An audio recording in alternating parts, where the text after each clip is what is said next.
Esta conferência será gravada agora. Olá, boa noite. Estamos aqui novamente com o Isolamento Anatômico Biomed, hoje no 30º episódio, 30º e último episódio da primeira temporada. E aí a gente vai deixar alguns ganchos aí para a segunda temporada, que vai começar em setembro. Então vamos lá. Hoje nós vamos fazer um resumão dos nervos do membro inferior. Resumão dos nervos do membro inferior pressupõe que todos vocês que estão aqui conosco tenham visto e estudado os nervos do membro inferior. Na realidade, vocês viram ao longo dos últimos episódios uma abordagem regional do membro inferior, né? E ao longo dessa abordagem regional, nós tivemos a oportunidade de falar com o professor Igor do plexo lombo sacral e vimos sucessivamente a região glútea, a região da coxa, a região da perna e a região do pé. Então, ao longo desse período, nós fomos vendo essa anatomia de forma regional. E nesses últimos 4 episódios, incluindo o de hoje, nós sistematizamos a anatomia, ou seja, pegamos, por exemplo, os ossos, depois os músculos, e em terceiro, as artérias e, finalmente, agora os nervos do membro inferior de uma forma sistemática. Essa é a diferença entre a anatomia regional e a anatomia sistemática. Então, esse é o nosso roteiro de hoje, roteiro bastante simples, dá uma revisão rápida do plexo lombo-sacral e a gente vai dar uma olhada no que tem lá para baixo em termos de inervação de membros inferiores. Vocês devem lembrar que o plexo lombar é formado pelos ramos ventrais de L2 e L4 e tudo isso a gente vai passar bem mais rápido, vai passar en passant, afinal de contas isso já foi visto, né? Estamos apenas revendo hoje. Então, L2, L3, L4, formando o plexo lombar, né? O gênito femoral ele tem uma expressão anatômica menor, né, por meio do seu ramo femoral, basicamente dando a inervação cutânea sensitiva de uma região aproximadamente triangular aqui na raiz da coxa. O cutâneo lateral da coxa ele tem uma expressão anatômica um pouco maior, né, vocês devem lembrar e terão oportunidade de ver isso na prática, que nós teremos um ponto de reparo anatômico importante para localizar o cutâneo lateral da coxa, que é a espinha ilíaca antero-superior. Olhou para lá, tem um nervo saindo dali, nervo cutâneo, é o cutâneo lateral da coxa, que vai ser responsável pela inervação de uma área bastante ampla da face lateral da coxa. Em seguida, um dos nervos mais importantes do membro inferior, que é o nervo femoral, que sai de L2, L3, L4. O nervo femoral ele se destina, do ponto de vista motor, à região anterior da coxa, ou seja, todos os nervos da região, todos os músculos da região anterior da coxa. E ele ainda pega pele da região anteromedial da coxa e medial da perna. De que forma? Aqui estamos vendo, né? O nervo femoral saindo de L2, L3 e L4, vem para cá, cruza o ligamento inguinal e aqui, então, ele se distribui do ponto de vista motor para a loja anterior da coxa e do ponto de vista sensitivo por meio de 2 ramos cutâneos, né? Aqui é o cutâneo lateral, que já vimos agora, e aqui nós temos o cutâneo medial intermédio da coxa, ambos ramos do nervo femoral. Só que o nervo femoral ele se continua em direção à face medial da perna. E essa continuação é dada por um dos seus ramos, o ramo terminal, que é o nervo safeno. O nervo safeno é o ramo terminal do nervo femoral a partir do momento que ele emite todos os seus ramos motores para os músculos da região anterior da coxa. Então, a continuação dele é o nervo safeno, que vai inervar toda a região medial da perna e também a face medial do pé até o nível da articulação metatarso-falângica do primeiro dedo, tá certo? Isso a gente já viu, estamos revendo e espero que vocês se lembrem disso. O nervo obturatório, ele também sai de L2, L3, L4, e o nervo obturatório, assim como o nervo femoral é o nervo motor da região anterior da coxa, o nervo obturatório é o nervo motor da região medial da coxa. Então, o nervo obturatório vai ser responsável por inervar os músculos adutores da coxa. E também tem um ramo para inervação de uma área da pele da região medial da coxa. Então, aqui a distribuição do nervo obturatório, né, se distribuindo aqui para os músculos adutores e emitindo também o seu ramo sensitivo. Já o plexo sacral, né, ele é formado pelos ramos ventrais de L4 e L5 por meio de uma estrutura que a gente chama de tronco lombosacral e também com contribuições de S1, S2 e S3. Na realidade, muitos autores colocam a entidade anatômica única, denominada plexo lombosacral. Por questões didáticas é que às vezes a gente faz essa divisão de plexo lombar e plexo sacral.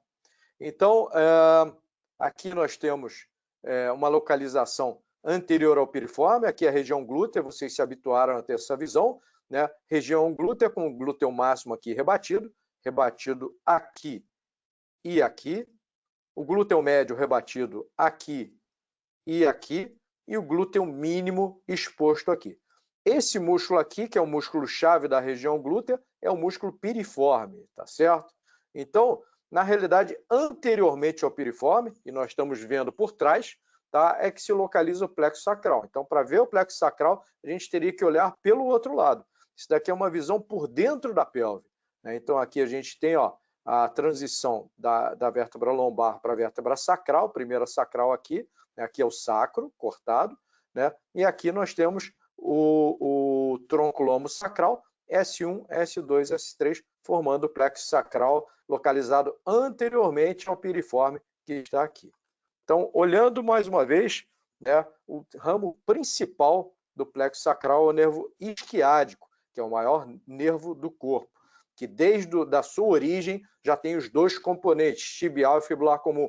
Quando vocês tiverem a oportunidade de ver isso na prática, né, vocês vão ver que o nervo isquiádico, obviamente, você não consegue distinguir macroscopicamente os componentes tibial e fibular comum, porque eles estão correndo na mesma bainha, né? Mas dentro daquela bainha é como se fossem dois nervos correndo juntos, formando o nervo isquiádico. Anatomicamente, macroscopicamente, o nervo isquiádico vai se dividir lá na fossa poplítea nos seus ramos terminais, o nervo tibial e o nervo fibular comum, da forma que estamos vendo aqui. Então, ele desce pela região posterior da coxa e aqui na região da fossa poplítea, ele se divide nos seus dois ramos terminais, o tibial e o nervo fibular comum, ok? Nessa região aqui, né, o nervo isquiádico ele é responsável pela inervação dos músculos da região posterior da coxa, sendo o tibial responsável pela maior parte deles e cabendo ao fibular comum apenas a cabeça curta do bíceps femoral. Nós veremos isso melhor daqui a pouco. Então, seguindo cada um desses componentes, né, o componente tibial, por exemplo, ele vem aqui e ele vai, já que ele está descendo pela região posterior da perna, obviamente ele vai ser responsável pela inervação de toda ela. Todos os músculos da loja posterior da perna são de responsabilidade do nervo tibial. Como já havíamos dito, né, o estudo da inervação motora ele é relativamente simples, porque, em geral, um nervo ele é responsável pelos músculos de toda uma região. Às vezes você tem uma ou outra exceção, tá certo? Mas aqui na perna, por exemplo, né, são 3 lojas e cada loja muscular é inervada, tem uma inervação por um nervo diferente. Então, o nervo tibial é o responsável pela loja posterior da perna e, na sua continuação, né, ele passa aqui pela região atrás do maléolo medial, também conhecido como goteira retromaleolar medial. Então, passando por aqui, ele chega aqui, ó, à planta do pé, sendo responsável por todos os músculos intrínsecos da planta do pé. Isso nós vimos na nossa palestra de pé algumas semanas atrás. Ok? Já o fibular comum, ele vem para a região da cabeça e colo da fíbula, e nessa região aqui ele se divide em 2 ramos, o fibular profundo e o fibular superficial, sendo que o fibular profundo é responsável pela loja anterior da perna e o fibular superficial é responsável pela loja lateral da perna. Então, aqui na perna nós temos uma situação muito bem delimitada, com a loja anterior sendo inervada, do ponto de vista motor, é claro, pelo fibular profundo, a loja lateral pelo fibular superficial e a loja posterior, como vimos há pouco, pelo nervo tibial, ok? Então, além disso, o nervo fibular comum é responsável pela sensibilidade do dorso do pé, de uma forma que veremos um pouquinho mais à frente. Além disso, ainda nós temos alguns ramos interessantes aqui, ramos importantes do plexo sacral, como o glúteo superior. A gente havia dado aquele macete, né? O glúteo superior, ele inerva o músculo que é menor, né? O glúteo superior inerva o glúteo médio e o glúteo mínimo. O nervo glúteo inferior inerva o glúteo máximo. Então, o glúteo superior, onde é que a gente vai encontrar? Na borda superior do piriforme, isso nós vimos na nossa palestra sobre a região glútea, né? Na borda superior do piriforme a gente encontra o nervo glúteo superior, a artéria e veia glúteos superiores. Lembrar disso nos facilita muito quando a gente estiver estudando na prática, né? Na peça. Então, o glúteo superior ele vai inervar aqui, ó, o glúteo médio, que está aqui, o glúteo mínimo, que está aqui. Ele aproveita, já que está ali, e inerva também o tensor da fáscia lata. Então, são os três músculos inervados pelo glúteo superior. Já o glúteo inferior, que sai logo abaixo, né? Onde é que a gente vai encontrar? Se estivermos estudando região glútea, borda inferior do piriforme. Então, na borda inferior do piriforme, a gente vai encontrar o nervo glúteo inferior, artéria e veia, glúteos inferiores, tá certo? Lembrar disso também nos ajuda quando estivermos estudando na prática. E o glúteo inferior, como já havíamos dito, ele vai inervar o músculo glúteo máximo, conforme estamos vendo aqui. Além disso, um outro ramo interessante do plexo sacral é o nervo cutâneo posterior da coxa. Nervo cutâneo posterior da coxa, como o seu nome já está dizendo, ele vai inervar a pele da região posterior da coxa, como estamos vendo aqui, ó. Aqui é o isquiádico, esse maior aqui, e aqui, um pouco mais fino, o nervo cutâneo posterior da coxa, responsável por toda essa área azul aqui, nessa figura da direita aqui do nosso slide. E ainda como ramos menores do plexo sacral, nós temos aqueles ramos que vão ser destinados para aqueles músculos que no seu conjunto, vocês devem lembrar disso quando vimos a região glútea, né? São aqueles músculos que no seu conjunto são chamados de os rotadores laterais da coxa, né? São o piriforme, o quadrado da coxa, o gêmeo inferior, o obturatório interno e o gêmeo superior. Então, esses músculos pequenos aqui, eles são inervados por ramos do plexo sacral também, ok? Então aqui, mais uma vez, o piriforme, músculo-chave da região glútea, né? Aqui nós temos o gêmeo superior, o gêmeo inferior, no meio o tendão do obturatório interno, tá certo? Embaixo o quadrado da coxa ou quadrado femoral. Lembrando, femoral é um adjetivo relativo à coxa. Femoris, em latim, significa coxa, né? Então, femoral é o adjetivo relativo à coxa. Então, vamos seguir alguns desses ramos mais importantes do plexo lombosacral. Seguindo primeiro o glúteo superior, que tem origem L4 e S1. Cadê o glúteo superior aqui, ó? Olha ele aqui, ó. L4, L5 e S1. 3 raízes se unindo para formar o glúteo superior. Glúteo superior que encontraremos aqui na borda superior do piriforme. Glúteo superior, mais uma vez visto aqui na borda superior do piriforme, sendo responsável pela inervação desses três músculos. Glúteo médio, que estamos vendo aqui e aqui. Glúteo mínimo, que estamos vendo aqui. E o tensor da fáscia lata, que está mais lá à frente.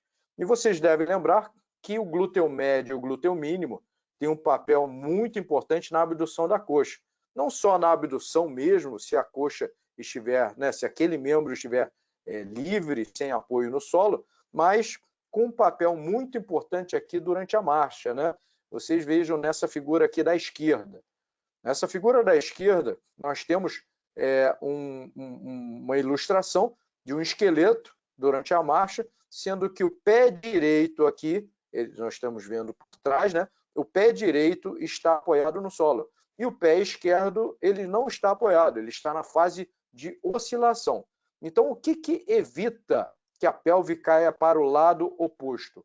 A ação potente dos músculos glúteo médio e glúteo mínimo. Então, o glúteo médio e o glúteo mínimo são fundamentais para manter a pelve horizontal durante a marcha. Em todas aquelas fases em que um membro esteja apoiado no solo e o outro membro esteja na fase de oscilação. Obviamente, isso se alterna.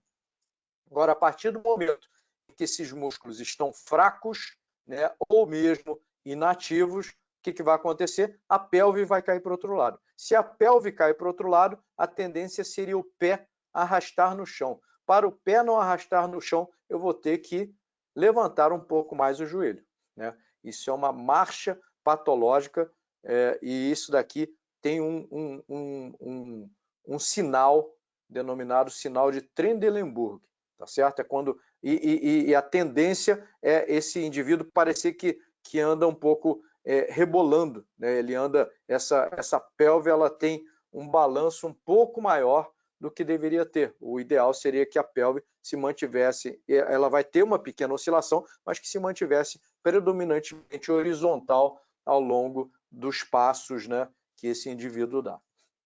Aqui é o glúteo inferior, né? O glúteo inferior, então, origem L5, S2, S1. Então, o glúteo inferior, ó, se originando é L5, S1 e S2, né? L5, S1, S2, tá certo? E o glúteo inferior encontrado aqui na borda inferior do piriforme. Glúteo inferior esse que vai inervar quem? Vai inervar o glúteo máximo, como estamos vendo aqui. Glúteo máximo esse que é responsável por extensão da coxa.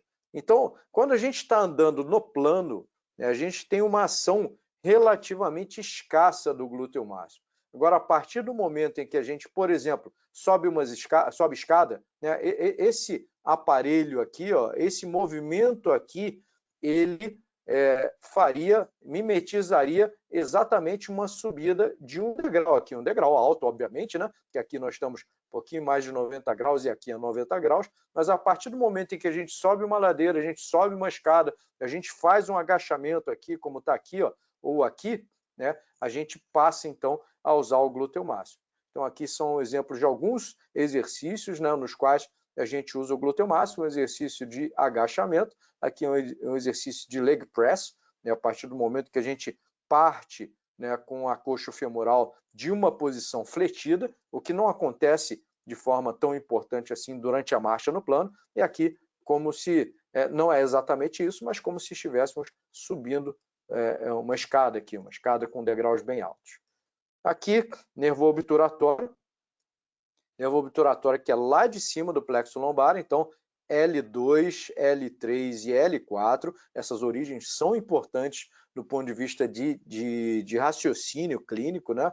Então, nervo obturatório responsável pela região medial da coxa, né? Então, região medial da coxa são aqueles músculos que vimos na palestra correspondente. O adutor longo, o adutor curto, o adutor magno, vocês lembram que tem duas partes, né? Uma parte que é uma parte adutora e uma parte que se origina junto com os músculos do jarrete, os músculos da região posterior da coxa, né? A parte adutora do adutor magno também é inervada pelo nervo obturatório, assim como o grácil obturador externo, tá certo?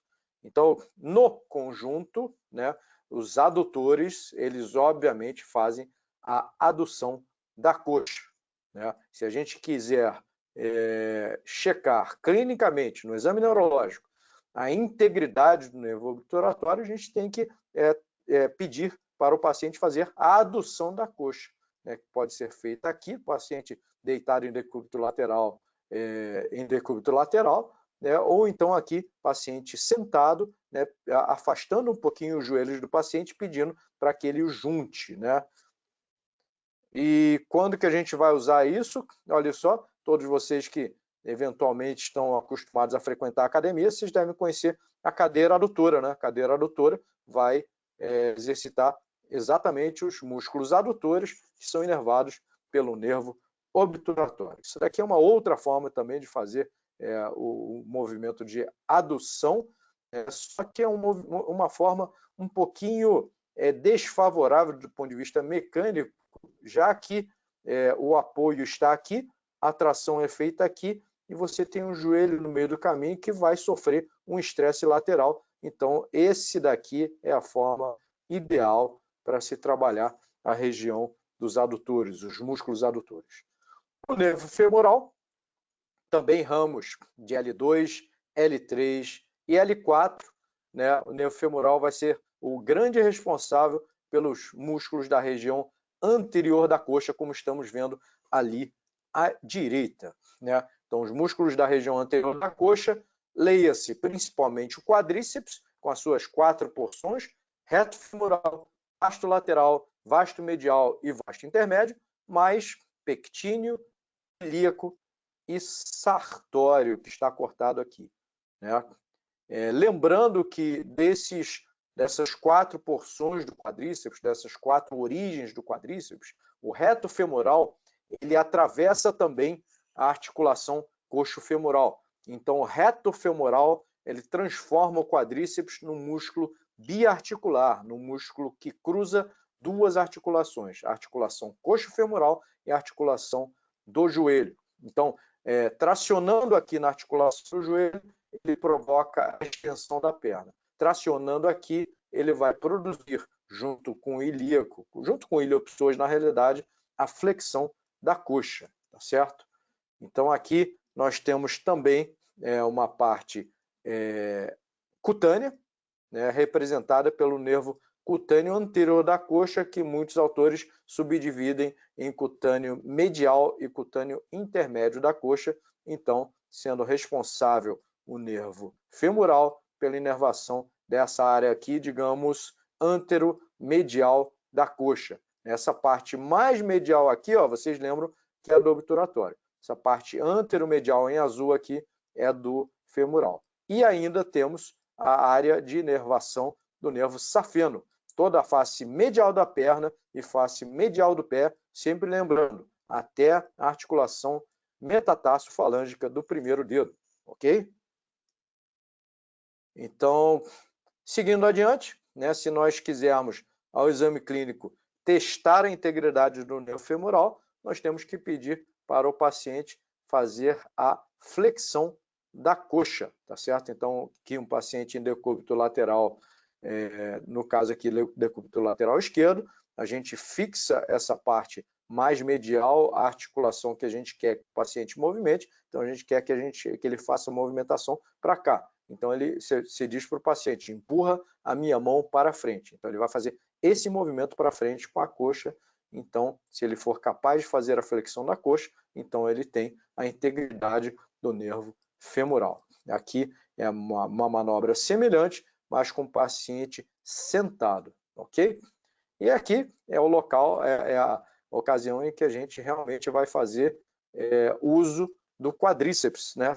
Também durante a subida de escadas, né? Aqui nós temos a ação do músculo glúteo máximo, conforme dissemos há pouco, e aqui nessa subida aqui vai ser necessário estender a perna sobre a coxa. Então, isso é papel do quadríceps, tá certo? Então, outras duas formas de trabalhar o quadríceps, né, numa academia. Aqui uma mesa extensora, tá certo?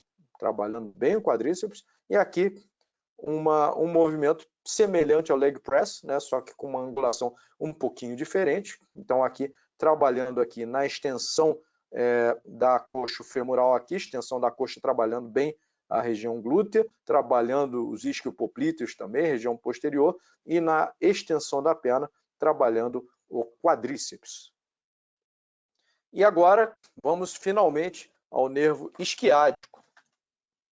O nervo isquiádico, ele tem os seus componentes, né? O tibial e o fibular comum. Se nós formos lá na coxa ainda, né? Vamos ver aqui, ó, nervo isquiádico saindo aqui, né? ele passa anteriormente ao piriforme e ele emerge, se nós olharmos pelo ponto de vista da região glútea, né, ele emerge também abaixo do piriforme. Então o isquiádico desce por aqui, região posterior da coxa, e aqui na região, próximo da região poplita, então, ele se subdivide nos seus ramos terminais, o nervo tibial, que é mais medial, e o nervo fibular comum, que é mais lateral. Ok? Então, aqui, ó, na coxa, o componente tibial do nervo isquiádico, ele é responsável por esses três aqui, ó, semitendino, semimembranáceo e a porção longa do bíceps femoral. Tá? E a porção tibial lá para baixo, se a gente está seguindo aqui a porção tibial. Então vamos lá. Seguindo a porção tibial do isquiádico, né, ainda na coxa, mas como nervo isquiádico, né, apenas o componente tibial sendo responsável pela inervação de quase todos. Só escapa dele a porção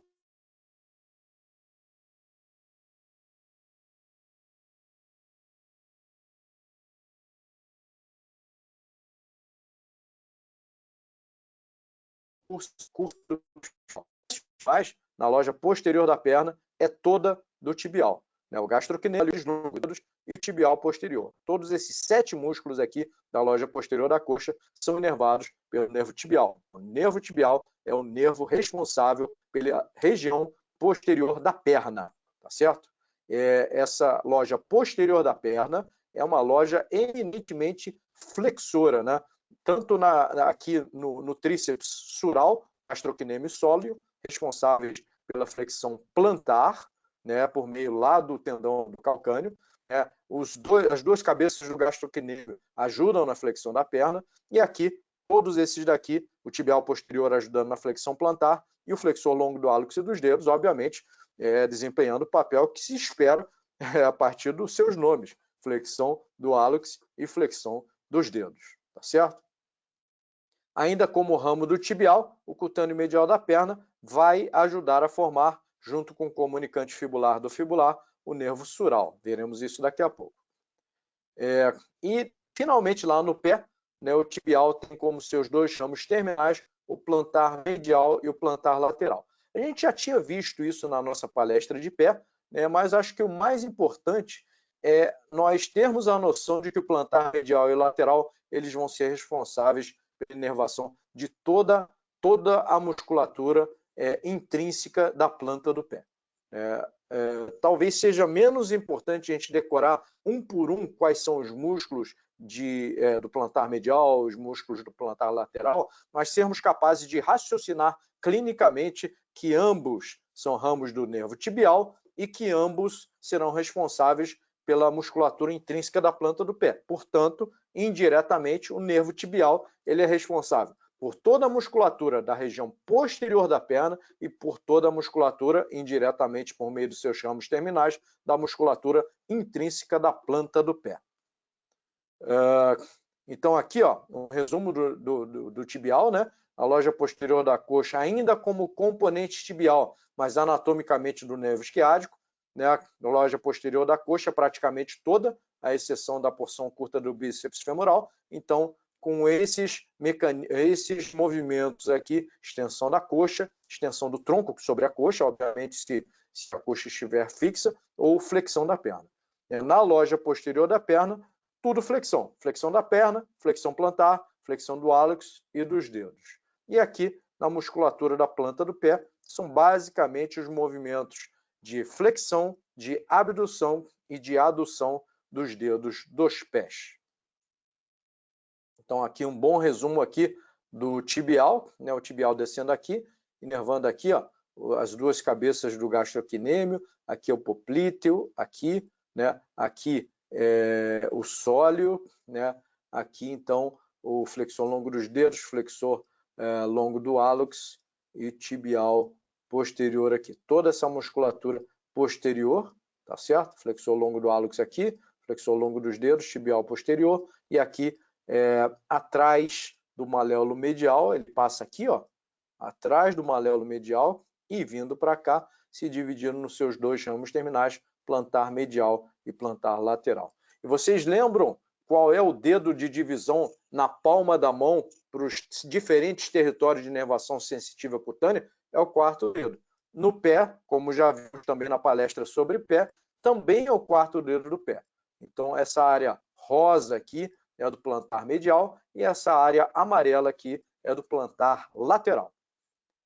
Então, aqui são formas de clinicamente você testar a integridade estrutural e funcional do nervo tibial. Então, o paciente de pé, você pede para ele se sustentar nas pontas dos pés, dessa forma que está aqui. Se ele é capaz de fazer isso, é porque ele é capaz de fazer a flexão plantar, então ele tem tríceps femoral. Flexão dos dedos também ajuda aqui, então ele também tem o tríceps oral, melhor dizendo, né? Ele também tem a integridade física dos flexores do hálux e dos dedos. Aqui é o paciente deitado na maca, você pede para ele empurrar a sua mão para baixo, né? Então, você mais uma vez testando a integridade do nervo tibial por meio da flexão plantar, por meio da flexão do hálux e dos dedos.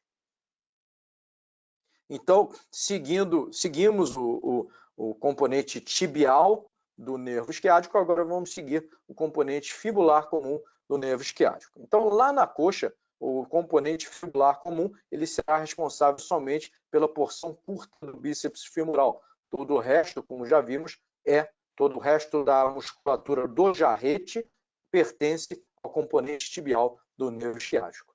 Ainda aqui, na região da coxa, nós temos dois ramos sensitivos. O cutâneo lateral da perna, cujo nome é óbvio em função da sua ação, tá? E do comunicante fibular, que, como já dissemos, ele se junta com o cutâneo medial da perna, que é do tibial, e vai formar o nervo sural. Descendo um pouco mais, né, o fibular comum ele se divide mais ou menos ali na região do colo da fíbula, em seus dois componentes, ou melhor dizendo, em seus dois ramos terminais, o fibular profundo e o fibular superficial. Se analisarmos aqui o fibular profundo, ele é o nervo responsável pela loja anterior da perna.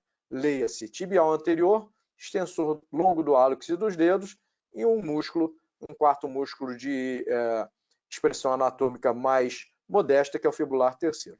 Então, tibial anterior, responsável pela dorsiflexão do pé. E o extensor longo do hálux e dos dedos, a sua ação é óbvia em função do seu nome, extensão do hálux e extensão dos dedos, tá certo? No dorso do pé também existem alguns músculos também de expressão anatômica mais modesta, que são o extensor curto do hálux e o extensor curto dos dedos. E mais lá embaixo, né, o fibular superficial, então ele será responsável pela loja lateral da perna, leia-se fibular longo e fibular curto. Esses dois músculos fibulares são responsáveis pela inversão do pé. Então aqui temos uma figura ilustrando bem aqui o fibular comum, né? Aqui próximo ao colo da fíbula, se subdividindo nos seus dois ramos terminais, vindo aqui para a loja anterior da perna, o fibular profundo, e vindo aqui para a loja lateral da perna, o fibular superficial. Então, o fibular profundo, responsável pela inervação motora da loja anterior da perna. Fibular superficial, responsável pela inervação motora da loja lateral da perna. E mais lá embaixo, né, nós teremos a oportunidade aqui de ver os territórios de inervação sensitiva, né? Aqui está pequena a figura, mas nós podemos ver face lateral do quinto dedo é do sural. Ó. O sural está aqui, ó, face lateral do quinto dedo. O sural ele passa posteriormente ao maléolo lateral. Isso daí a gente já tinha visto na palestra de pé. Ele é acompanhado pela veia safena parva, né? E o restante do dorso do pé, a gente tem as faces adjacentes do primeiro e segundo dedos, aqui em amarelo, nessa figura da direita, que é o fibular profundo, e o resto é do fibular superficial. Mas tem uma pequena divisão. Já que a divisão no dorso da mão é no terceiro dedo, a divisão no dorso do pé também vai ser no terceiro dedo. Então, lembrando que a face lateral do quinto dedo é do sural, e as faces adjacentes do primeiro e segundo dedo são do fibular profundo, o restante é dividido entre 2 ramos do nervo fibular superficial, que são, respectivamente, o cutâneo medial do dorso do pé e o cutâneo intermédio do dorso do pé. Por quê? Porque o sural ele se continua como cutâneo lateral do dorso do pé. Ok? Então vamos lá. Cutâneo lateral do dorso do pé é continuação do sural. Face lateral do quinto dedo, como vemos aqui em rosa. As faces adjacentes do primeiro e segundo dedos são de responsabilidade do fibular profundo. E o restante do dorso do pé, metade do terceiro dedo paramedial, é do cutâneo medial do dorso do pé, que está aqui. E metade do terceiro dedo, a metade do quinto dedo, é do cutâneo intermédio do dorso do pé, que está aqui. Ok? Aqui é uma ilustração, né, de como é a marcha. A gente chama isso de marcha escarvante, tá certo? Como é a marcha daquele paciente que tem lesão no nervo fibular comum.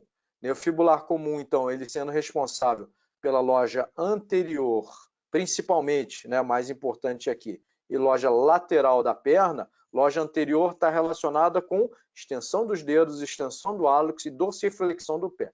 Então, nessa fase de oscilação da marcha, nessa fase que o membro ele sai lá de trás e vai lá para frente para darmos o próximo passo, né, a manutenção do pé na posição horizontal é fundamental para a gente não ficar arrastando o pé. Então, se o pé cai, né, a tendência seria arrastar a ponta do pé. Então, para não arrastar a ponta do pé, o paciente acaba tendo que levantar um pouquinho mais o joelho, e isso gera uma marcha que é visivelmente alterada, e essa característica dessa marcha é denominada marcha escarvante, que é correspondente à lesão do fibular comum. Ok? Então, esse foi o nosso resumo de hoje. Eu acho que teremos a oportunidade aqui de trocar ideias, né, de tirar dúvidas, e eu vou parar a gravação agora, agradecendo pela atenção de todos e nos colocando à disposição para a gente conversar. Só que hoje a gente vai conversar com câmera aberta e microfone aberto. Obrigado, um abraço a todos.